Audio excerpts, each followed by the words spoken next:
Hi, it's Rich Bennett from the Ontario Regiment Tank Museum here in Oshawa, and I'm currently the maintenance coordinator, and we're currently sitting inside a M113 tow under armor. And what we've got here is one of our hatch covers off, showing the engine compartment, and what we're going to do is just take a quick look at what kind of components we're looking at when we're doing a first parade, which is required when we do operation of the vehicle. It's required prior to operation so that we can make sure that the vehicle is fit for service. So if you look inside the compartment here, you got a whole bunch of belts, some lines, coolant lines. The belts drive a fan, which keeps the engine compartment cool. We've got fuel filters. All these components inside here are just checked for fitness to make sure there's no loose parts. We've got no loose belts. Everything's physically intact. And then we go to check fluids. We can check fluids on a transfer case, which is right at the back side of the engine. There's a dipstick for the engine oil level, which is right beside the engine, and then we have a transmission which sits beside the engine, which we won't go around, little tight quarters in there for that. But what you're basically looking at is the back side of a 6V53 diesel engine. These engines developed about 250 horsepower. They're 318 cubic inch, and they were quite common and standard for these types of vehicles following their introduction. At first, the vehicles were fitted with a gasoline engine, but they didn't find that too effective, so they all moved out to diesels. And these diesel engines are quite common. They're Detroit diesels. You most commonly find them in school buses, motorhomes, and these vehicles.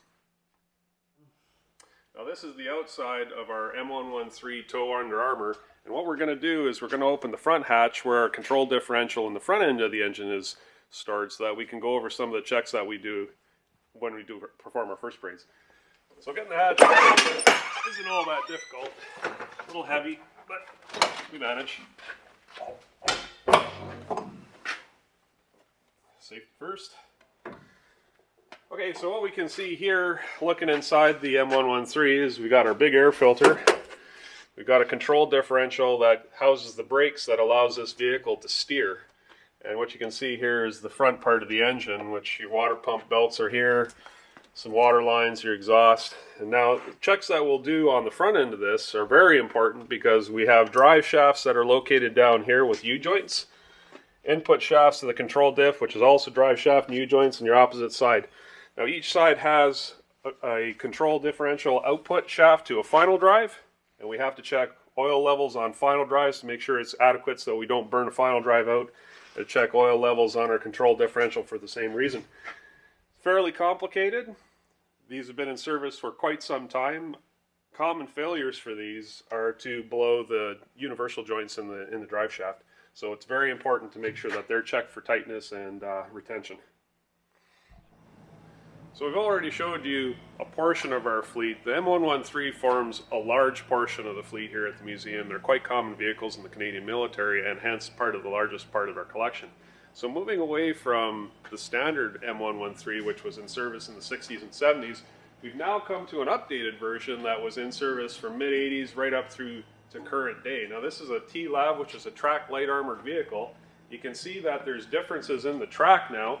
They've switched to a rubber track instead of a steel track. It's a lot quieter, a lot less maintenance, a lot less moving parts, so it's a lot more stable. And looking inside the vehicle, it is completely different as well. This vehicle has the same power plant. It's a 6V53, except it's a TUI engine, which is a electronically controlled 6V53 diesel engine. It's turbo, so it develops 300 to 400 horsepower at RPM. And now they've went away from a control differential and they've actually went to what's called a cross-drive transmission. So the cross-drive transmission, all the control output power to the track is controlled inside here like a transmission. So it's a lot more complicated than the standard control diff. It does all the actions you want to do to steer, and it's electronic versus mechanical, which is in the earlier versions of the M113. Now, just like any other vehicle, there still is lots of stuff to check. The air filter's in a different place now. You got your turbo up here with your air inlet. This is the transmission dipstick that we would check the fluid levels. Now you still have final drives that you have to check, so those are a carryover from the 113 design. The TLAV is actually based on an M113A3 format, except they cut it and stretched it, added an extra road wheel just to make it extra length. Very capable vehicle for what we need.